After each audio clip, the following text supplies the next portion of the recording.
সিঙ্গুরে মৃত নার্সের ময়নাতদন্ত আজই। পরিবারের দাবি মেনে কেন্দ্রীয় হাসপাতালে মৃতার ময়নাতদন্ত, কল্যাণী এমসের তত্ত্বাবধানে হবে মৃতার দেহের ময়নাতদন্ত। পুলিশ মর্গ থেকে দেহ বের করে কল্যাণীর উদ্দেশ্যে ইতিমধ্যেই রওনা। সিঙ্গুরে মৃত নার্সের ময়নাতদন্ত আজই হচ্ছে এবং সেই ময়নাতদন্ত হবে এমসে, কল্যাণী এমসে হবে ময়নাতদন্ত। পরিবারের দাবি মেনে কেন্দ্রীয় হাসপাতালে মৃতার ময়নাতদন্ত হবে এবং ইতিমধ্যেই পুলিশ মর্গ থেকে দেহ বের করে কল্যাণীর উদ্দেশ্যে রওনা। পরিবার গতকাল থেকেই কলকাতা শহরে রয়েছেন এবং তারা একেবারে শুরু থেকেই দাবি করে আসছিলেন যে ময়নাতদন্ত যাতে কোনো কেন্দ্রীয় সরকারি সংস্থানেই হয়, হাসপাতালেই হয়। এবং এই মুহূর্তে একটু ছবিটা দেখার চেষ্টা করবো। অভিরূপা হাজরা আমাদের প্রতিনিধি রয়েছেন, কথা বলবো অভিরূপার সঙ্গে। অভিরূপা, যেটা জানা যাচ্ছে যে কল্যাণী এমসের তত্ত্বাবধানে ময়নাতদন্ত হবে, কি জানতে পারছো?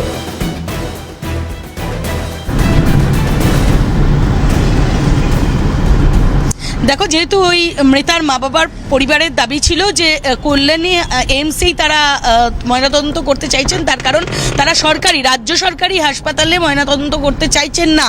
তার কারণ যে কারণে তার মৃত্যু হয়েছে সেটা এখনো পর্যন্ত স্পষ্ট নয়, আর ময়নাতদন্তটা অত্যন্ত ইম্পর্টেন্ট। সেই কারণেই তারা চাইছেন কেন্দ্রীয় কোনো হাসপাতালে যাতে ময়নাতদন্ত হয়, যেখান থেকে স্পষ্ট হয় মৃত্যুর সঠিক কারণ। তার কারণ পুলিশ অনেক কিছু ধামাচাপা দেওয়ারও চেষ্টা করতে পারে, এমনটাও দাবি ছিল পরিবারের। আর সেই কারণে এই মুহূর্তে তার দেহ কলকাতা পুলিশ মর্গ থেকে নিয়ে চলে যাওয়া হচ্ছে কল্যাণীমুখী।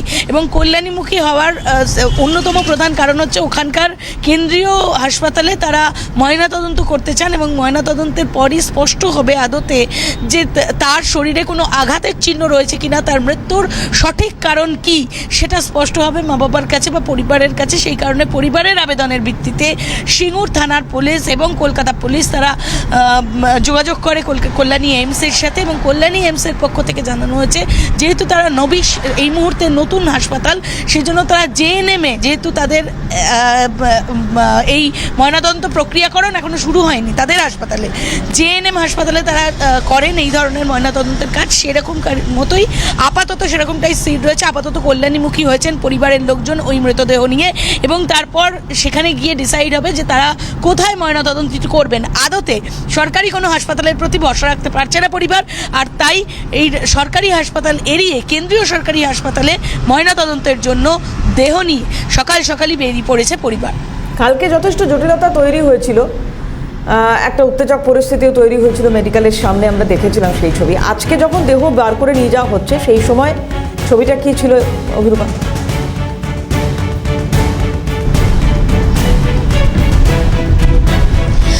দেখো, সেইভাবে কালকের মতো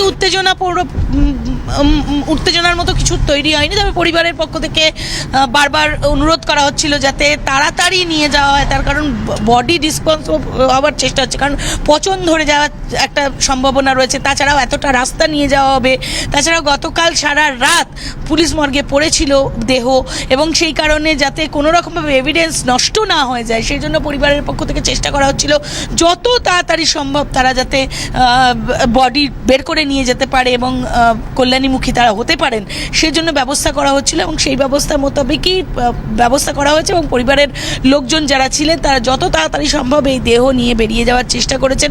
সকাল 6টায় সময় দেওয়া হয়েছিল, কিন্তু তারপরেও দেখা গেল প্রায় 7টা নাগাদ তারা বেরোতে পেরেছিলেন এবং এই মুহূর্তে তারা কল্যাণীমুখী। ধন্যবাদ অভিরূপা। কথা বলছিলাম, অভিরূপা হাজরা ছিলেন সরাসরি।